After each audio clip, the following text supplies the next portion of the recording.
Apenas contaba 20 años y ya era viuda, con una hija pequeña y llevaba varios meses confinada en una mazmorra del castillo de Lago Garda. Pero a pesar de ello, Adelaida continuaba resistiendo el asedio de Berengario II, que había envenenado a su esposo, el rey Lotario, y le exigía que se casara con su hijo para legitimar su usurpación. Con el fin de quebrar su voluntad, le quitó todos los privilegios, la vistió de harapos, la mantuvo a pan y agua y permitió que fuera maltratada físicamente por sus esbirros. No obstante, la digna reina Adelaida permanecía en silencio, trataba con dulzura a los carceleros, oraba todo el tiempo y puso en manos de Dios su suerte, que en efecto cambió, la noche del 20 de agosto del 951, en la que su director espiritual, el padre Martín, al amparo de la oscuridad, abrió la puerta del calabozo y, ayudado por dos guardias fieles a la señora, se escabulló con ella por un pasadizo, al final del cual había una ventana previamente abierta, de la que ya colgaba una fuerte cuerda. Ambos se deslizaron por ella hasta la orilla del lago y allí los aguardaba una barca que los dejó a salvo en la otra orilla, y en los caballos apostados entre la arboleda emprendieron al galope hacia el castillo de Canosa y cabalgaron ininterrumpidamente, y en varias oportunidades se cruzaron en el camino con patrullas de soldados que los buscaban, pero nadie los vio y milagrosamente llegaron a su destino sin contratiempos.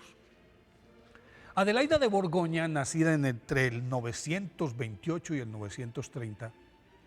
fue prometida por su padre, el rey Rodolfo II de Borgoña, a Lotario, hijo de Hugo de Provenza, cuando apenas contaba 2 años, y recibió educación de reina, pero con notable énfasis en su formación cristiana, la cual reflejó al contraer nupcias con 15 años cumplidos, y de esa unión nació una hija llamada Emma, que luego fue reina de Francia, a la que tuvo que resguardar de la ambición de Berengario II, que envenenó a su marido, el rey de Italia, y se tomó el poder y luego la encerró en una cárcel, como ya contamos. Tras la fuga milagrosa, se refugió en el castillo de Canosa, que fue sitiado por el usurpador, y la reina viuda Adelaida le pidió protección a Otón, emperador del Sacro Imperio Romano-Germánico, quien acudió en su auxilio. Derrotó a Berengario y, prendado de su hermosura, discreción y nobleza, se casó con ella a finales del año 951. El fuerte e impredecible carácter del soberano fue suavizado por la dulce emperatriz Adelaida, que, algo inusual para la época, era su mejor consejera y por eso viajaba con ella en sus campañas militares, y por donde pasaba, con el respaldo de su esposo, fundaba monasterios e iglesias, llevaba consigo misioneros a los que dejaba en territorio sin catequizar. Pero cuando vino la seguidilla de 5 hijos, 3 de ellos murieron niños, se quedó en palacio y repartía su tiempo entre los asuntos de Estado, sus retoños, la esmerada atención a los pobres y desamparados, a quienes atendía personalmente, les repartía vestidos, alimentos, y en los hospitales que edificaba asistía personalmente a los enfermos. Cuando el emperador Otón murió en el 873, el hijo de ambos, Otón II, subió al trono, pero su esposa, Estefana, una princesa bizantina malcriada y prepotente, lo envenenó contra su madre, a la que trató indignamente y luego expulsó de la corte. La reina Adelaida, sin protestar, con una humildad proverbial, se refugió en la oración y voluntariamente se recluyó en un castillo al que prácticamente convirtió en monasterio. Pero San Odilon, su confesor, que era el abad de Cluny, recriminó al rey, quien arrepentido le pidió perdón y le restituyó sus privilegios. Pero ella se mantuvo alejada de las intrigas de su malvada nuera, quien arreció sus ataques cuando su suegra, o contra su suegra mejor, cuando murió Otón II, y Teofana asumió la regencia y le hizo la vida imposible, pero ella también falleció. Y falleció en el 991,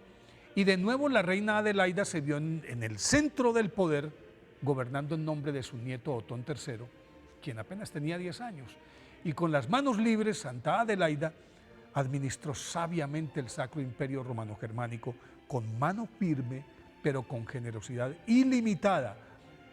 Así proveyó y defendió a los pobres, fomentó las misiones, abrió iglesias y monasterios en todos sus dominios, construyó hospitales, protegió e hizo respetar el papado, se convirtió en el árbitro natural de los conflictos que sostenían los reinos europeos, saneó las finanzas del imperio que bajo su égida vivió una época de prosperidad y paz nunca vistas. Cuando su nieto alcanzó la mayoría de edad, le entregó el cetro y se retiró a un monasterio que había construido en la ciudad de Seltz, en donde pasó sus últimos años en estricto retiro, meditación, ayuno, oración permanente, y allí murió en santa paz el 16 de diciembre del año 999 y fue canonizada por el Papa Urbano II en el año 1097. Por eso hoy, día de su festividad,